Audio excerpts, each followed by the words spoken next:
إن الحمد لله نحمده ونستعينه ونستغفره ونؤمن به ونتوكل عليه ونعوذ بالله من شرور أنفسنا ومن سيئات أعمالنا من يهده الله فلا مضل له ومن يضلله فلا هادي له ونشهد أن لا إله إلا الله ونشهد أن محمدا عبده ورسوله أما بعد فإن خير الحديث كتاب الله وخير الهدي هدي محمد صلى الله عليه وسلم وشر الأمور محدثاتها وكل محدثة بدعة وكل بدعة ضلالة وكل ضلالة في النار. أعوذ بالله من الشيطان الرجيم. بسم الله الرحمن الرحيم. يا أيها الناس اتقوا ربكم الذي خلقكم من نفس واحدة وخلق منها زوجها وبث منهما رجالا كثيرا ونساء واتقوا الله الذي تساءلون به والأرحام إن الله كان عليكم رقيبا. يا أيها الذين آمنوا اتقوا الله حق تقاته ولا تموتن إلا وأنتم مسلمون. يا أيها الذين آمنوا اتقوا الله وقولوا قولا سديدا يصلح لكم أعمالكم ويغفر لكم ذنوبكم ومن يطع الله ورسوله فقد فاز فوزا عظيما. قال الله تبارك وتعالى في القرآن المجيد والفرقان الحميد وسارعوا إلى مغفرة من ربكم وجنة عرضها السماوات والأرض أعدت للمتقين. حضرات گرامی، خطبہ مسنونہ کے بعد میں نے آپ کے سامنے ایک آیت کی تلاوت کی ہے جس میں اللہ تبارک و تعالی مومنوں سے مخاطب ہو کر ایک بات کہتا ہے کہ وَسَارِعُوا إِلَى مَغْفِرَةٍ مِّن رَبِّكُمْ، تم اپنے پروردگار کی مغفرت کی جانب تیزی سے دوڑو، تم اپنے پروردگار کی بخشش کے جانب تیزی سے دوڑو. اور ساتھ ہی اللہ تبارک و تعالی فرماتا ہے وَجَنَّةٍ عَرْضُهَا السَّمَاوَاتُ وَالْأَرْضُ أُعِدَّتْ لِلْمُتَّقِينَ، اور ان نیکیوں کے آگے بڑھنے میں اور اس جنت کو پانے میں اتنی تیزی کے ساتھ آگے بڑھو جس کے صفات کا تذکرہ اللہ تبارک و تعالی نے کہا عرضها السماوات والارض، کہ جس کی چوڑائی آسمانوں اور زمین کے برابر ہے، اور جس جنت کا وعدہ اللہ تبارک و تعالی نے متقین کے لیے کیا ہے. اس آیت میں اللہ تبارک و تعالی نے دو باتوں کا تذکرہ کیا ہے. پہلی بات تو یہ ہے کہ ایک بندے کو ہمیشہ مغفرت کے جانب تیزی کے ساتھ آگے بڑھنا ہے. جب کبھی گناہوں کا معاملہ ہو، جب کبھی بھی بندے سے خطائیں سرزد ہو جاتی ہوں، تو ایسے موقع پر جلد سے جلد اللہ تبارک و تعالیٰ سے مغفرت طلب کرنی چاہیے. اور ساتھ ہی اللہ تبارک و تعالیٰ نے نیکیوں کا بھی جو انعام کیا ہے ان کا تذکرہ کرتے ہوئے اللہ تبارک و تعالیٰ فرماتا ہے کہ مومنوں سے جس جنت کا ہم نے وعدہ کیا ہے اس کے حصول کے لیے بھی مومنوں کو تیزی کے ساتھ آگے بڑھنے کی ضرورت ہے. اس آیت کی تفسیر میں علامہ ابن کثیر اپنی تفسیر میں لکھتے ہیں کہ یہاں پر اللہ تبارک و تعالیٰ نے وَسَارِعُوا إِلَى مَغْفِرَةٍ مِّن رَبِّكُمْ، مغفرت سے مطلب اللہ تبارک و تعالیٰ نے یہاں پر اعمال صالحہ کو مراد لیا ہے، یعنی کہ نیکیوں کی جانب، نیکی کے کام کرنے میں ایک مومن کو ہمیشہ سے تیز روی اختیار کرنی چاہیے، جلد سے جلد اس کاموں میں آگے بڑھنا چاہیے. حاضرین، جب ہم قرآن مجید کا جائزہ لیتے ہیں تو ہمیں یہ معلوم پڑتا ہے کہ اللہ تبارک و تعالیٰ نے ایک مومن کے دل میں فطری طور پر نیکی سے رغبت کے جذبے کو رکھا ہے کہ جب کبھی بھی وہ نیکی کا کام دیکھتا ہے یا نیکی کے کام کے بارے میں سنتا ہے، فطری طور پر اس کے دل میں وہ کام کرنے کی رغبت پیدا ہوتی ہے. لیکن ایک اچھے مسلمان اور متقی وہ انسان جس کو اللہ تبارک و تعالیٰ نے جنت الفردوس کا وعدہ کیا ہے، اس میں فرق یہ ہوتا ہے کہ نیکیاں تو سبھی کرتے ہیں، لیکن ایک متقی بندہ جو ہوتا ہے وہ نیکیوں میں سب سے آگے آگے رہتا ہے، جیسا کہ اللہ تبارک و تعالیٰ نے قرآن مجید میں ایک اور جگہ فرمایا، وَأَصْحَابُ الْمَيْمَنَةِ مَا أَصْحَابُ الْمَيْمَنَةِ وَأَصْحَابُ الْمَشْأَمَةِ مَا أَصْحَابُ الْمَشْأَمَةِ وَالسَّابِقُونَ السَّابِقُونَ أُولَئِكَ الْمُقَرَّبُونَ کہ اللہ تبارک و تعالیٰ نے فرمایا کہ اصحاب المیمنۃ ما اصحاب المیمنہ، کہ دائیں ہاتھ میں جن کا نامہ اعمال دیا جائے گا وہ کتنے ہی اچھے لوگ ہوں گے جن کو اللہ تبارک و تعالیٰ دائیں ہاتھ میں ان کا نامہ اعمال دے گا۔ اس کے بعد دوسرے گروہ کا تذکرہ کیا، واصحاب المشأمۃ ما اصحاب المشأمہ، کتنے ہی برے ہوں گے وہ لوگ جنہیں اللہ تبارک و تعالیٰ بائیں ہاتھ میں ان کا نامہ اعمال دے گا۔ لیکن اس کے بعد فوری طور پر اللہ تبارک و تعالیٰ ایک اور قوم کا تذکرہ کرتا ہے، ایک اور گروہ کا تذکرہ کرتا ہے، السابقون السابقون اولئک المقربون، کہ ایک اور گروہ ہوگا، اصحاب المیمنہ ہی میں ایک اور گروہ ہوگا جو کہ آگے بڑھنے والوں میں بھی سب سے زیادہ آگے بڑھنے والے ہوں گے، اولئک المقربون، اور اللہ تبارک و تعالیٰ ایسے بندوں سے بہت زیادہ قریب ہے، اور اللہ تبارک و تعالیٰ ایسے بندوں کو بہت زیادہ قریب رکھتا ہے۔ تو نیکی کے کاموں میں آگے بڑھنا اللہ تبارک و تعالیٰ نے قرآن مجید میں اس کا سب سے زیادہ تذکرہ کیا ہے۔ ایک اور جگہ اللہ تبارک و تعالیٰ نے فرمایا،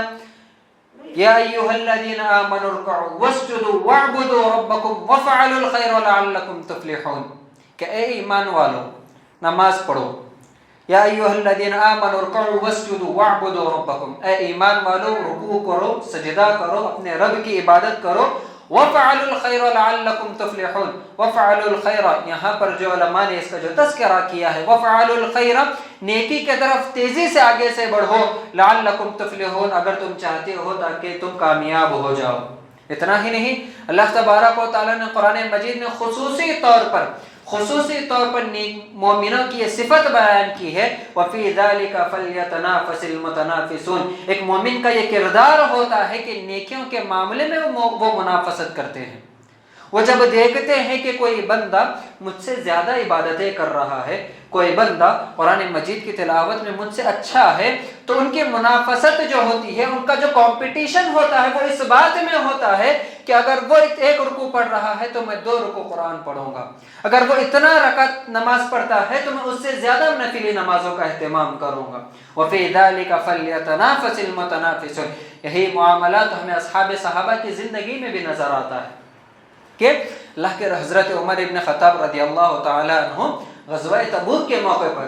بڑے خوشی انداز سے، بڑے جوشیلے انداز سے، ایک ہوتا ہے نا، ایک رشک کا ایک معاملہ آتا ہے، دل میں خوشی سے ہوتی ہے جب ہم بہت اچھی نیکی کرتے ہیں اور ہمیں یہ اندازہ ہوتا ہے کہ ہاں یہ تو ہم نے بہت اچھا کام کیا ہے۔ فطری طور پر نیکیوں کا معاملہ میں ہو یا کوئی کام کے بھی معاملے ہو، جب کوئی کام بہت اچھا ہوتا ہے تو ہمیں دل میں ایک سکون ہوتا ہے۔ حضرت عمر ابن خطاب بھی ویسے ہی انداز سے غزوہ تبوک میں اللہ کے رسول صلی اللہ علیہ وسلم نے جب صدقہ کرنے کا حکم دیا تو حضرت عمر ابن خطاب اب اپنے گھر کا آدھا سامان لے کر وہ خوشی نکل پڑے تھے، اس خوشی میں کہ اللہ کے رسول صلی اللہ علیہ وسلم میری یہ نیکی دیں گے اور اللہ تبارک میرے لیے خصوصی طور پر اللہ کے رسول دعا کریں گے، میرے بخشش کے لیے اللہ کے رسول کے دل سے دعا نکلے گی۔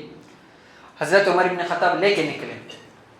اللہ کے رسول نے پوچھا عمر ابن خطاب سے، اے عمر ابن خطاب کیا لائے ہو؟ اللہ کے حضرت عمر ابن خطاب نے بڑے خوش بھرے انداز میں کہا، اللہ کے رسول پورے گھر کا آدھا سامان میں اٹھا کے لے کر آیا ہوں۔ تو اللہ کے رسول نے دعائیں دی ان کے لیے۔ پھر اس کے بعد حضرت ابو بکر آئے، حضرت ابو بکر سے اللہ کے رسول نے پوچھا، اے ابو بکر کیا لے کر آئے ہو؟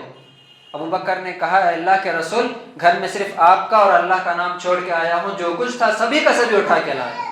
یہ سننا تھا کہ حضرت عمر ابن خطاب کے زبان سے الفاظ نکلے کہ حضرت عمر ابن خطاب کے زبان سے الفاظ نکلے کہ ابو بکر رضی اللہ تعالیٰ عنہ انبیاء کے بعد سب سے بڑا مقام انہی کا ہے، اور انہوں نے یہ کہا تھا کہ اے ابو بکر نیکیوں کے معاملے میں ہم آپ کا پیچھا کر ہی نہیں سکتے،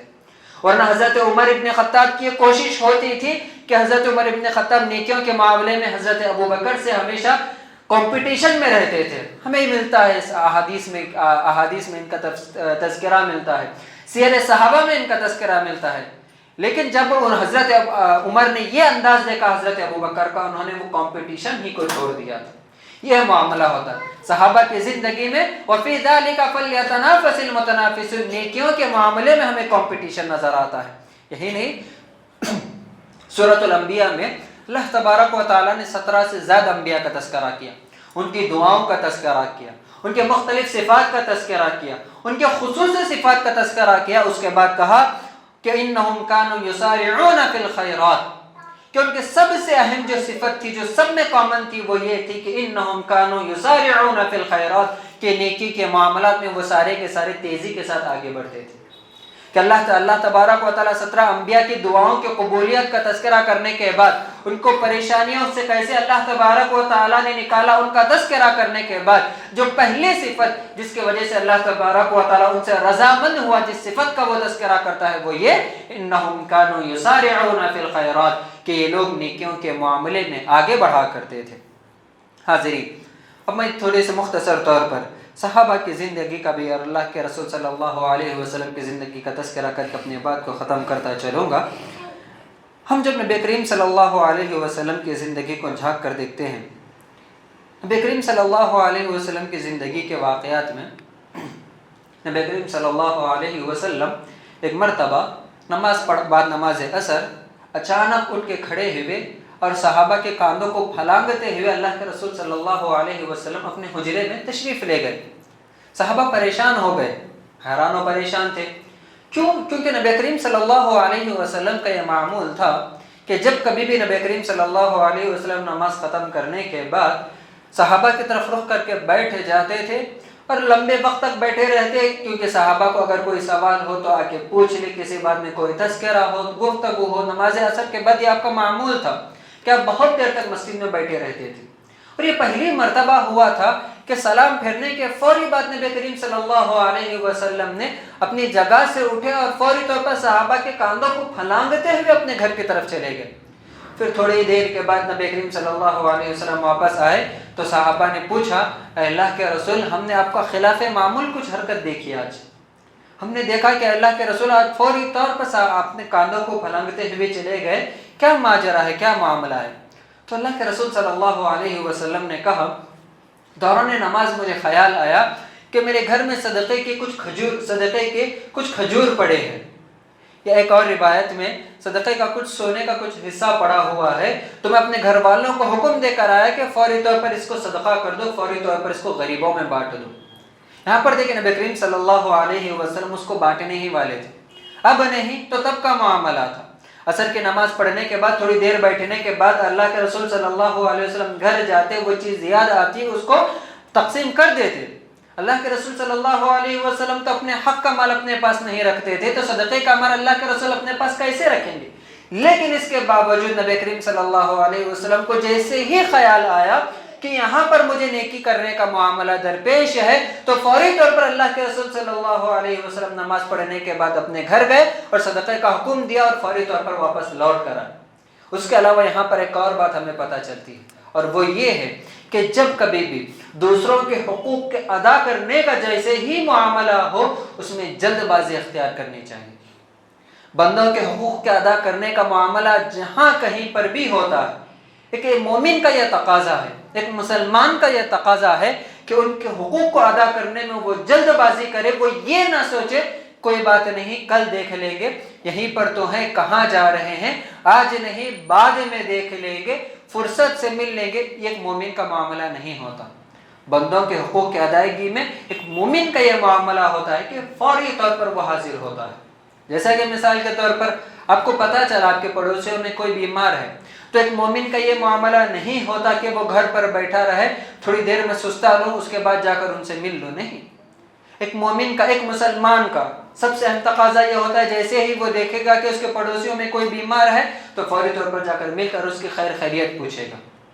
اس کا حال چال جان کرے گا۔ یہ بندوں کے حقوق میں یہ چیزیں آتی ہیں۔ نبی کریم صلی اللہ علیہ وسلم نے بھی یہاں پر وہی معاملہ کیا۔ صدقہ وہ جو تھا وہ کسی غریب کا حق تھا جو نبی کریم صلی اللہ علیہ وسلم کے گھر میں پڑا ہوا تھا۔ اللہ کے رسول نے کہا کہ نہیں، یہ کسی اور کا حق ہے، یہ میرے گھر میں سے پڑا نہیں رہ سکتا، جتنا جلد ہو سکے اس حق کو ادا کر دیا جائے۔ یہ نبی کریم صلی اللہ علیہ وسلم کی عادت مطہرہ تھی۔ یہی نہیں، ابی بن کعب رضی اللہ تعالیٰ عنہ، ان کے بارے میں آتا ہے، ابی بن کعب وہ بہت دور سے آتے تھے، وہ مدینہ کے بالکل باہری حصے میں رہتے تھے اور وہاں سے چل کر مسجد نبوی آتے تھے۔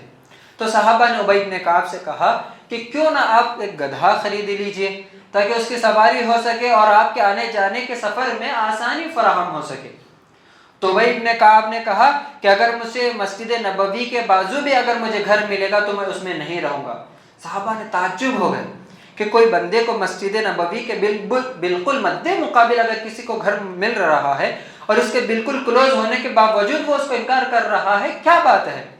صحابہ نے جا کر اللہ کے رسول صلی اللہ علیہ وسلم کے پاس شکایت کی کہ ابی بن کعب نے اس انداز سے کچھ یوں کہا ہے۔ اللہ کے رسول نے ابی بن کعب سے پوچھا کہ کیا معاملہ ہے اے ابی بن کعب، کیا معاملہ ہے کہ تم نے مسجد نبوی کی پڑوسی بھی ہونا پسند نہیں کیا؟ تو انہوں نے کہا اللہ کے رسول صلی اللہ علیہ وسلم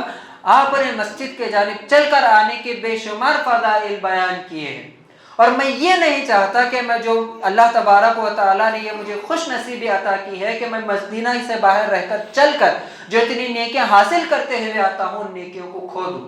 یہی وجہ ہے کہ میں مدینہ سے باہر ہی رہنا پسند کروں گا تاکہ آنے جانے کے معاملے میں جو اللہ تبارک و تعالیٰ نے مجھے نیکیاں عطا فرمائی ہیں ان نیکیوں کو زیادہ سے زیادہ جمع کروں۔ ہم بھی اپنی زندگی میں چھوٹی چھوٹی نیکیاں، یہ چھوٹی چھوٹی عادتوں کو اپنانا چاہیے۔ جب کبھی بھی مسجد جانے کا معاملہ ہو تو ہم یہ کوشش کریں جتنا ہو سکے، تھوڑی سی پاس ہو، 10 قدم چلنے کا معاملہ ہو، 20 قدم چلنے کا معاملہ ہو، صحت ساتھ دیتی ہو تو ایسے موقع پر مسجد کے جانب چل کر جانے کی کوشش کریں۔ تھوڑا وقت سے پہلے نکلیں، چل کر جاتے ہوئے تسبیح پڑھتے ہوئے، اللہ تبارک و تعالیٰ کا ذکر کرتے ہوئے، راستے میں ملتے ہوئے مسلمان بھائیوں سے حال چال سلام دعا لیتے ہوئے آپ مسجد کی جانب آ جائیے۔ اس سلسلے میں ہمیں لوگوں کے بارے میں بھی پتہ چلتا رہے گا، ہم اس بارے میں بھی باخبر رہیں گے کہ معاشرے کی کیا حالتیں ہیں۔ اس سے بڑھ کر یہ معاملہ ہمارا یہ رہے گا کہ جتنے قدم ہم مسجد کے جانب چل کے آئیں گے اللہ تبارک و تعالیٰ اتنے ہی درجات جنت میں ہمارے بلند کرے گا، اور اتنی ہی اللہ تبارک و تعالیٰ ہماری نیکیوں میں کمی کرے گا، نیکیوں میں اضافہ کرے گا اور گناہوں میں کمی کرے گا۔ یہ معاملہ ہونا چاہیے۔ یہ چھوٹی چھوٹی عادتیں ہوتی ہیں جو کہیں نہ کہیں ہماری زندگی کو بہتر بناتی ہیں، ہماری زندگی کو اچھی بناتی ہیں۔ اتنا ہی نہیں حاضرین، ہمارا یہ معاملہ ہوتا جا رہا ہے، انہی چھوٹی چھوٹی عادتوں کو اگنور کرنے کی وجہ سے کہیں نہ کہیں ہم نیکیوں کے معاملے میں بالکل بے نیاز ہوتے جاتے ہیں۔ ہم یہ سمجھتے ہیں کہ صرف 5 وقتانہ نماز کو پڑھنا یہ بس یہی نہیں کیا ہے، یا پھر وقتی طور پر صدقہ کر دینا، وقتی طور پر زکوٰۃ نکال دینا، سال میں ایک مرتبہ، صرف یہی نہیں کیا ہے۔ اس کے علاوہ دوسرے بہت ساری نیکیوں کو ہم نظر انداز کرتے جاتے ہیں۔ بہت سارے ایسے کام جو کہیں نہ کہیں اچھے ہوتے ہیں ہم ان کو نظر انداز کرتے جاتے ہیں کیونکہ ہم کبھی ان کی طرف دھیان بھی نہیں دیتے، ہم ان سے بالکل بے نیاز ہو جاتے ہیں۔ نبی کریم صلی اللہ علیہ وسلم اور صحابہ کی زندگی کا یہ معاملہ تھا، جہاں کہیں بھی انہیں موقع ملتا کہ یہاں پر مجھے کچھ نیکیوں کے معاملے میں فائدہ ہوگا، وہ فوری طور پر آگے بڑھ کر اس کو حاصل کرنے کی کوشش کرتے تھے۔ جیسے کہ مثال کے طور پر اللہ کے رسول صلی اللہ علیہ وسلم حضرت ابو بکر اور حضرت عمر کے ساتھ ایک مرتبہ رات میں مدینہ میں گشت کر رہے تھے، اور اللہ کے رسول صلی اللہ علیہ وسلم نے منظر دیکھا کہ حضرت عبداللہ ابن مسعود رضی اللہ تعالیٰ عنہ کے گھر سے قرآن کریم کی بہت اچھے انداز سے تلاوت کی آواز آ رہی تھی، اور اللہ کے رسول صلی اللہ علیہ وسلم وہیں پر کھڑے ہو کر قرآن کریم کو سننے لگے، وہیں پر کھڑے ہو کر قرآن کریم کو تلاوت کو سننے لگے۔ اور اللہ کے رسول، یہ صحابہ کی زندگی میں اگر ہم نبوی دور کو اگر ہم دیکھتے ہیں تو یہ ہمیں بارہا ایسے تذکرہ واقعات ملتے ہیں جہاں پر اللہ کے رسول صلی اللہ علیہ وسلم راستے میں چلتے ہوئے جا رہے تھے، کسی گھر سے اللہ کے رسول نے قرآن کے سننے کی آواز سنی، اللہ کے رسول صلی اللہ علیہ وسلم وہیں پر کھڑے ہو کر بہت دیر تک اس تلاوت کو سنتے رہے، یا یہاں تک کہ اللہ کے رسول صلی اللہ علیہ وسلم نے بارہا یہاں تک یہ بھی کہا کہ اگر کوئی قرآن کو سیکھنا چاہتا ہے ابو موسیٰ اشعری سے سیکھے، قرآن کو کوئی سیکھنا چاہتا ہے عبداللہ ابن مسعود سے سیکھے۔ یہ دیکھیں، یہ دور نبوی کے گھروں کا معاملہ تھا۔ ہمارے گھروں میں بھی یہ عادتیں ہونی چاہیے کہ ہمارے گھروں سے جو بھی آوازیں، اگر آوازیں نکل رہی ہے گھروں کے باہر تو ایسی آوازیں نکلیں جس سے لوگوں کے دلوں کو خوشی ہو، سریلی گانوں کی آوازیں نہیں، ایسی آوازیں نہیں جس کی وجہ سے شور شرابہ ہوتا ہو، ایسی آوازیں جس کی وجہ سے گھروں میں برکتیں ہوں، اور جو کانیں ان کو سن رہی ہیں، سماعت کر رہی ہیں، ان کانوں میں بھی اللہ تبارک و تعالیٰ برکتوں کو نازل کرے۔ ایسی آوازیں ہمارے گھروں سے نکلنا چاہیے، یعنی کہ وہی جو کہ تلاوت قرآن کی ہوتی ہیں، یا پھر کسی کا بیان ہو، یا کسی کا بیان ہو وہ لگا دیجیے، قرآن کریم کی تلاوتوں کو لگا دیجیے، یہی سب سے بہترین ہوتا ہے۔ بہرحال میں بتانا یہ چاہ رہا تھا، نبی کریم صلی اللہ علیہ وسلم نے عبداللہ بن مسعود رضی اللہ تعالیٰ عنہ کی تلاوت قرآن کو سنتے رہے، بہت دیر کے سننے کے بعد انہوں نے کہا کہ کتنی پیاری آواز ہے. اللہ کے رسول نے کہا کتنی پیاری آواز ہے. اب اتنی پیاری آواز ہے. اس کے بعد انہوں نے کہا قرآن کریم کی تلاوت کرنے کے بعد جب وہ بند کر دیا عبداللہ بن مسعود, تو انہوں نے کہا اب وہ جو بھی دعا مانگیں گے اللہ تبارک و تعالیٰ ان کی دعا کو قبول کرے گا. یہ بات اللہ کے رسول صلی اللہ علیہ وسلم نے حضرت ابو بکر اور حضرت عمر کی موجودگی میں کہی. حضرت عمر ابن خطاب رضی اللہ تعالیٰ عنہ کے دل میں خواہش ہوئی کہ کیوں نہ یہ خوشخبری میں فوری طور پر جتنا جلد ہو سکے عبداللہ بن مسعود رضی اللہ تعالیٰ عنہ کو سنا دوں کہ اللہ کے رسول نے ان کی تلاوت قرآن کو رک کر سنا, اور نہ صرف سنا بلکہ یہ تک کہا کہ اگر کوئی قرآن سیکھنا چاہتا ہے, کوئی قرآن کو اس کی سب سے اچھی آواز میں سننا چاہتا ہے تو عبداللہ بن مسعود کی زبانی سنیں. کتنی بڑی بات تھی. حضرت عمر ابن خطاب نے فوری طور پر موقع ڈھونڈا, چلے گئے عبداللہ ابن مسعود کے پاس. عبداللہ ابن مسعود رضی اللہ تعالیٰ عنہ کے پاس جانے کے بعد انہوں نے کہا اللہ کے رسول نے آپ کے بارے میں یہ کہا ہے. تو عبداللہ ابن مسعود مسکرائے اور مسکرا کر کہا اے حضرت عمر تم نے تاخیر کر دی. یہ واقعے کا تذکرہ تو حضرت ابو بکر آپ سے پہلے مجھ سے کر چکے ہیں. تو یہاں پر دیکھیے چھوٹی چھوٹی باتیں جو ہوتی ہیں. وہاں پر حضرت ابو بکر کے بارے میں جو ایک اور حدیث میں جو ہمیں ملتا ہے, عبداللہ ابن مسعود نے یہ تک کہا کہ حضرت ابو بکر نے ان کے لیے مغفرت کے لیے دعا کرنے تک کہ ان کو حکم دیا تھا. تو ہمیں ملتا ہے وہ یہ کہ نبی کریم صلی اللہ علیہ وسلم کی زندگی میں, صحابہ کی زندگی میں چھوٹی چھوٹی جو عبادتیں ہوتی تھی, چھوٹی چھوٹی جو نیکیاں ہوتی تھی, اس سلسلے میں بھی صحابہ حد سے زیادہ توجہ دیا کرتے تھے. اس کے علاوہ ایک اور چیز جو ہمیں صحابہ کی زندگی میں ہمیں ملتی ہے وہ یہ ہے کہ بہت سارا نیکی کے کام جب صحابہ کرنے لگتے تھے تو فیملی بھی ان کا مکمل طور پر سپورٹ کرتی تھی. ایسا نہیں کہ کوئی گھر میں کوئی شوہر کوئی صدقہ کرنا چاہتا ہے, بیوی کوئی صدقہ کرنا چاہتی ہے, ایک دوسرے کو روک رہے, ایک دوسرے کو مستقبل کی پریشانیاں بتا رہے ہیں, یہ حالتیں بتا رہے, وہ حالتیں بتا رہے, کیوں خرچ کر رہے, یہ سلسلہ ایسا نہیں تھا. جیسا کہ مثال کے طور پر وہ ایک مدینی زندگی تھی, وہ صحابہ کا دور تھا, لیکن پھر بھی من ذا الذی یقرض اللہ قرضا حسنا یہ آیت نازل ہوتی ہے جس میں اللہ تبارک و تعالیٰ نے فرمایا کہ وہ انسان کون ہے جو اللہ تبارک و تعالیٰ کو قرض حسنا دینا چاہتا ہے. قرض کا معاملہ یہ ہوتا ہے کہ بندہ آج کوئی پیسے دے گا اور کچھ دنوں کے بعد اللہ تبارک و تعالیٰ اس کو کوئی دوسرا بندہ ہے اللہ تبارک و تعالیٰ ریٹرن دے گا, اور اللہ تبارک و تعالیٰ کا ریٹرن کیا ہوگا, ہمیشہ جنت کی شکل میں ہوگا. تو صحابہ نے اس آیت کو سنا تو ابو دردہ رضی اللہ تعالیٰ عنہ کے بارے میں آتا ہے کہ وہ گئے اللہ کے رسول سے پوچھا اے اللہ کے رسول کہ اللہ تبارک و تعالیٰ نے ہم سے قرض حسنہ کا وعدہ لیا ہے. تو اللہ کے رسول نے کہا ہاں اے ابو دردہ, اللہ تبارک و تعالیٰ نے ہم سے قرض حسنہ کا وعدہ لیا ہے. تو انہوں نے کہا اللہ کے رسول آپ اپنا ہاتھ آگے بڑھا دیجئے. ان کے ہاتھ کے اوپر رکھ کر کھائی. اے اللہ کے رسول میں اللہ کی قسم کھا کر یہ بات کو کہتا ہوں کہ جو میرا باغیچہ ہے جس میں 60,000 سے زائد کھجور کے درخت ہیں, میں ان سارے باغیچے کو اور اس میں جو موجود میرا گھر ہے سارے کے سارے سامان کو اللہ تبارک و تعالیٰ کے راہ میں خرچ کر رہا ہوں, آپ اسے جس کے پاس چاہتے ہیں اس کو تقسیم کر دیجئے. اس کے بعد وہ وہاں سے اٹھے چلے گئے, اپنے گھر میں داخل بھی نہیں ہوئے, دہلیز پر کھڑے ہو کر انہوں نے آواز لگائی اے ام دردہ کیا تم گھر میں موجود ہو؟ انہوں نے کہا ہاں میں ہوں, بتاؤ. انہوں نے کہا اپنے بچوں کو اٹھاؤ اور فوری طور پر گھر سے باہر نکل کے آؤ کیونکہ میں اس گھر کا اور اس باغیچے کا سودا کر کے آیا ہوں.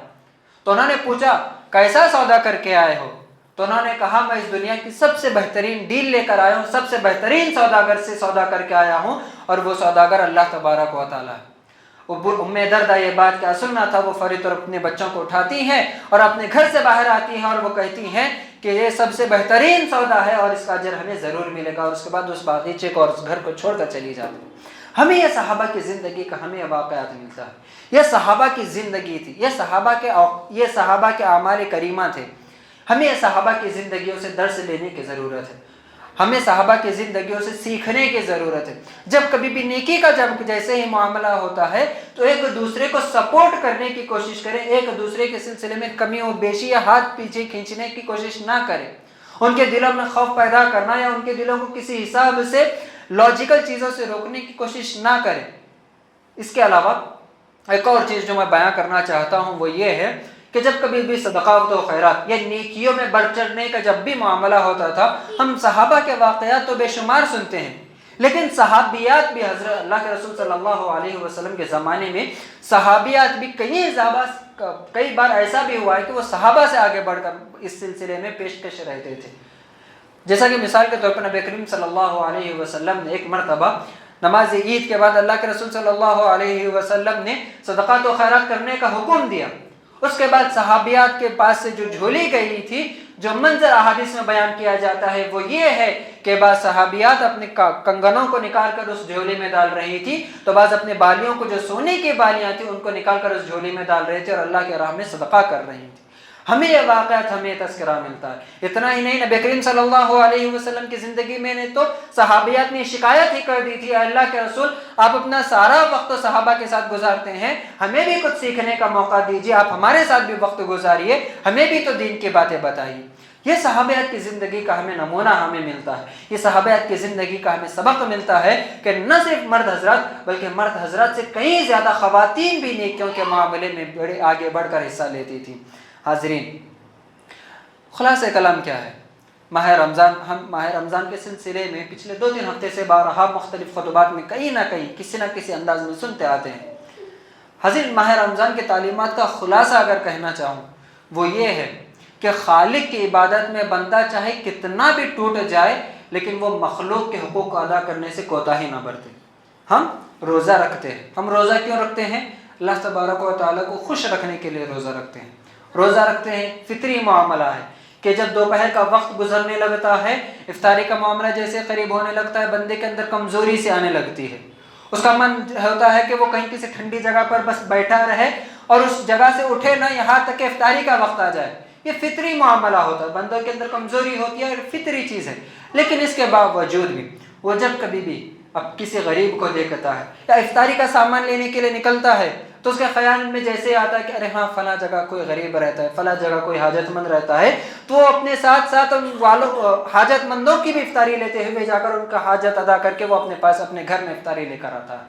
اور بہت سارا فطری چیز ہے، ہمارا بھی یہ معاملہ ہوتا ہے کہ ہم گھروں میں افطاری لاتے ہیں تو سب سے پہلے جیسے گھر میں آتے ہیں ہم یہ کہتے ہیں کہ ٹھیک ہے فلاں فلاں فلاں فلاں کو دے کر آؤ، سب سے پہلے گھر میں آتے ہی ہمارا یہ معاملہ ہوتا ہے، ہمارا یہ کردار ہوتا ہے۔ یہ کہیں نہ کہیں کیا بتلاتا ہے کہ چاہے ہم اللہ تبارک و تعالیٰ کی عبادت میں کتنے ہی مشغول کیوں نہ ہوں، ہم اپنے آس پاس میں رہنے والوں کے حقوق کو ادا کرنے میں کبھی کوتاہی نہ برتیں، کبھی ان کو نہ بھولیں، کبھی ان کے سلسلے میں کوتاہی نہ برتیں۔ حاضرین، آخری عشرہ داخل ہونے والا ہے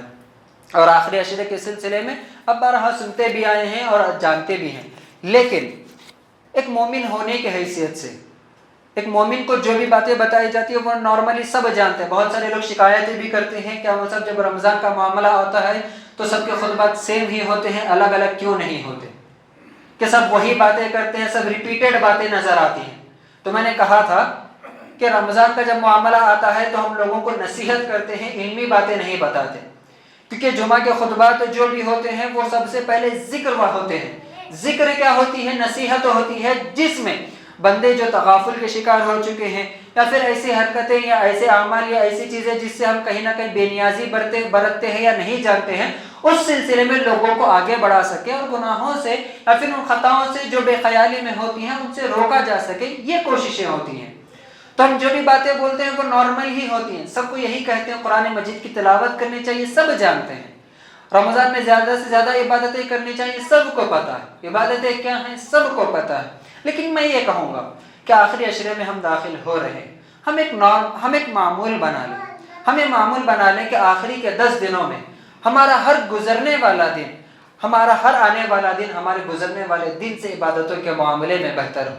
اگر آج ہم نے 2 رکوع کی تلاوت کی ہے تو ہماری یہ کوشش ہونی چاہیے کہ کل ہم مکمل پورا پارہ پڑھیں۔ اگر ہم 3 دن میں اگر ہم 1 پارہ یا 4 دن میں یا 5 دن میں 1 پارہ مکمل کرتے ہیں تو ہماری یہ کوشش ہونی چاہیے کہ آخری کے ان 10 دنوں میں ہم کسی نہ کسی اعتبار سے 3 سے 4 پارے مکمل کر لیں۔ اگر ہم نفلی نمازیں پڑھتے تھے تو ہماری یہ کوشش ہونی چاہیے کہ کل میں 2 رکعت نفلی نماز پڑھا تھا تو میں آج 4 رکعت سے 6 رکعت نفلی نماز پڑھنے کی کوشش کروں۔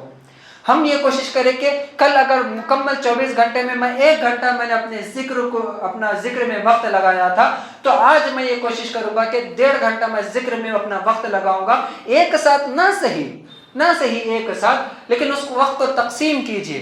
ظہر کے بعد 15 منٹ، عصر سے پہلے 10 منٹ، مغرب سے پہلے 20 منٹ 25 منٹ، اپنے وقت کو تقسیم کیجیے۔ اور ہم یہ کوشش کریں کہ ہمارا جو ایٹ لیسٹ جو آخری عشرہ باقی ہے، آخری عشرہ ہمارا بہترین اس انداز سے گزرے کہ جب ہم عید کے چاند کو جب ہم دیکھیں کہ ہمارے دلوں سے یہ خوشی نکلے کہ ہاں یہ رمضان تو میرے لیے بہترین گیا ہے. کہیں نہ کہیں ایک مومن کے دل میں یہ وہ لالچ سے آ جائے کہ اگر اللہ تبارک و تعالیٰ مجھ سے کہے گا کہ بتا تو کیا نہیں کیا کر کے آیا ہے, تو میں اللہ سے کہوں گا اے اللہ دیکھ یہ جو آخری کے 10 دن میں گزارا ہوں بہت بہترین انداز سے گزارا ہوں. ہم یہ بات بتا کر سکیں, ہمارے کچھ نہیں تو ہمارے دلوں کو تسلی مل سکے کہ ہاں میں نے ان دنوں میں جو عبادتیں کی ہیں وہ بہترین ہیں. ہماری دلوں کی تسلی کے لیے ہم یہ کوشش کریں کہ جو آخری عشرے میں داخل ہو رہے ہیں اس میں زیادہ سے زیادہ قرآن پڑھیں. خاموش بیٹھنے کے بجائے کوشش یہ کریں کہ سبحان اللہ, الحمدللہ, اس طرح کے چھوٹے چھوٹے جو تسبیحات ہوتی ہیں, اللہ اکبر, ان کا ذکر اپنے زبان پر ان کا ورد کرتے رہیں, دعائیں کرتے رہیں. آخری عشرہ ہے, تاخراتوں میں نفل نماز پڑھیں. جتنی صحت ساتھ دے اتنا صحت کوشش کریں, تھوڑا سا باؤنڈریز کو پش کرنے کی بھی کوشش کریں, لیکن جتنی صحت ساتھ دیتی ہے اتنا پڑھنے کی, اتنا اپنے آپ کو وقت کو اپنی عبادتوں میں لگانے کی کوشش کریں. اللہ تبارک و تعالیٰ سے دعا ہے کہ اللہ تبارک و تعالیٰ ہمیں عبادتوں کے معاملے میں آگے سے آگے بڑھنے کی توفیق عطا فرمائے. اللہ تبارک و تعالیٰ سے دعا ہے ربنا آتنا فی الدنیا حسنہ وفی الآخرۃ حسنہ وقنا عذاب النار. ربنا تقبل منا ربنا تقبل منا ربنا تقبل منا انك انت السميع العليم. آمین یا رب العالمین. سبحان ربک رب العزة عما یصفون وسلام علی المرسلین والحمد للہ رب العالمین.